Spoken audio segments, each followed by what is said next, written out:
Alors, dans cette capsule, j'aimerais pouvoir faire un lien entre la dérivée extérieure d'une forme et puis certains concepts que peut-être ceux et celles qui sont en physique, vous verrez, quand le langage que vous utiliserez sera celui de champ de vecteurs.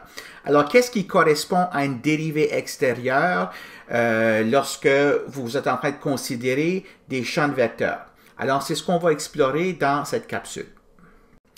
Alors, commençons par considérer une forme. On va travailler ici sur R3 parce que c'est la situation la plus courante là, que vous rencontrerez en application. Alors, supposons ici que j'ai une forme sur R3. Bien sûr, ici, les coefficients, je ne l'ai pas écrit, là, mais ils dépendent de X, Y et Z. Alors, on a déjà vu que quand je prends ces trois coefficients-là, je peux aussi les considérer comme étant les coefficients d'un champ de vecteurs. Donc, un champ de vecteurs, on attache un vecteur au point X, Y, Z, au point P, et puis on calcule ses composantes selon les valeurs de A1, A2 et A3. Alors, quand on calcule la dérivée extérieure d'une forme, une forme ici, on avait vu que ça nous donnait une deux formes, et puis les coefficients de la deux formes étaient donnés par ces trois expressions ici. Alors, quand vous travaillez avec le langage de champ de vecteurs, la notion correspondante, c'est ce qu'on appelle le rotationnel, ou le curl en anglais, du champ de vecteur F. Et puis, la nomenclature est assez symbolique sur comment on le calcule. Alors, on écrit ça de la manière suivante. On met le vecteur qui correspondait au gradient, là, mais avec un produit vectoriel de f.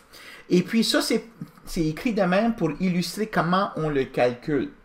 On calcule le déterminant d'une matrice 3 par 3, dont la première ligne, ce sont les vecteurs unitaires I, J et K. La deuxième ligne sont ce que j'appellerais les composantes, en guillemets, là, de cette opération ici. C'est-à-dire la dérivée par rapport à x, la dérivée par rapport à y et la dérivée par rapport à z. Et puis, dans la troisième ligne, les composantes de f.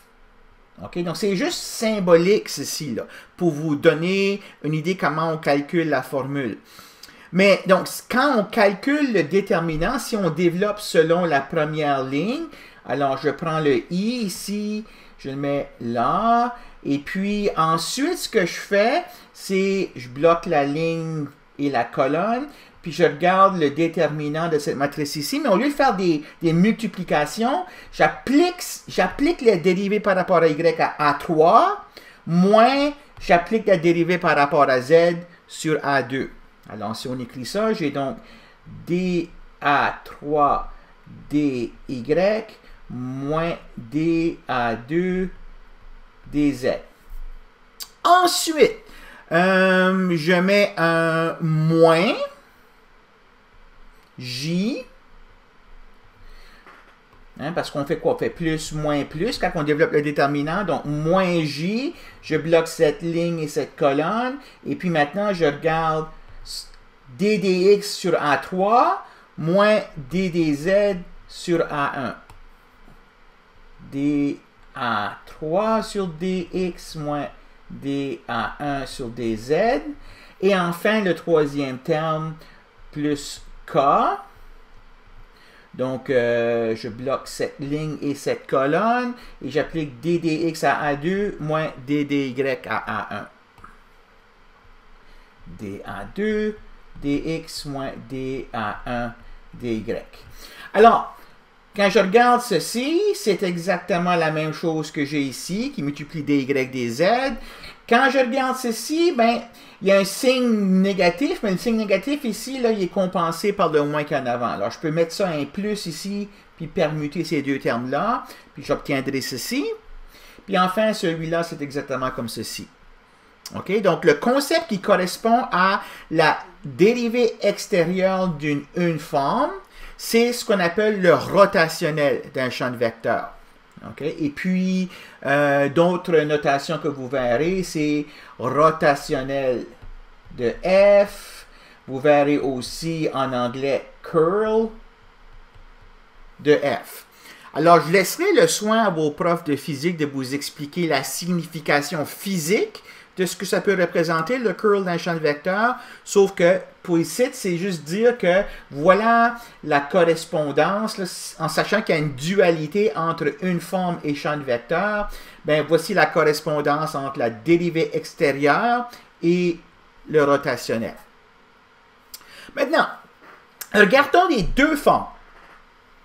Alors, si je regarde maintenant deux formes sur R3, donc ici, j'ai encore trois coefficients B1, B2 et B3, sauf que maintenant, ça multiplie des deux formes, dy dz, dz dx et dx dy.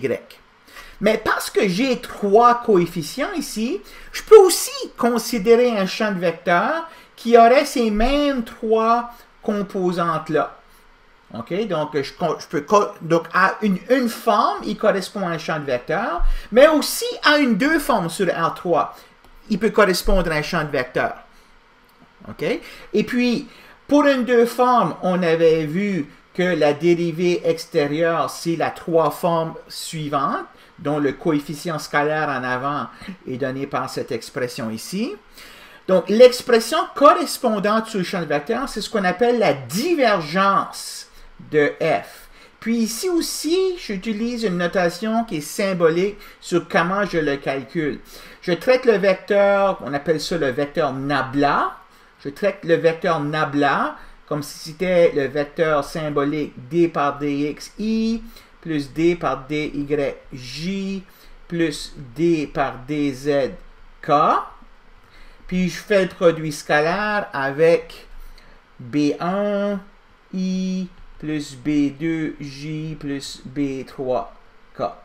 Donc quand je fais ça, je dis ok, si c'était vraiment un produit scalaire, je multiplierais ceci par ça, mais donc ici, au lieu de multiplier, j'applique ddx sur b1, plus j'applique ddy sur b2, plus j'applique ddz sur b3. Donc j'obtiens un nombre réel,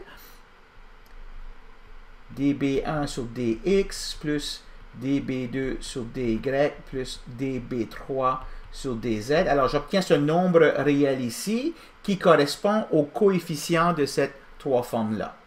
Alors, comme je disais, ça, on appelle ça la divergence de f, puis on utilise aussi la notation div de f.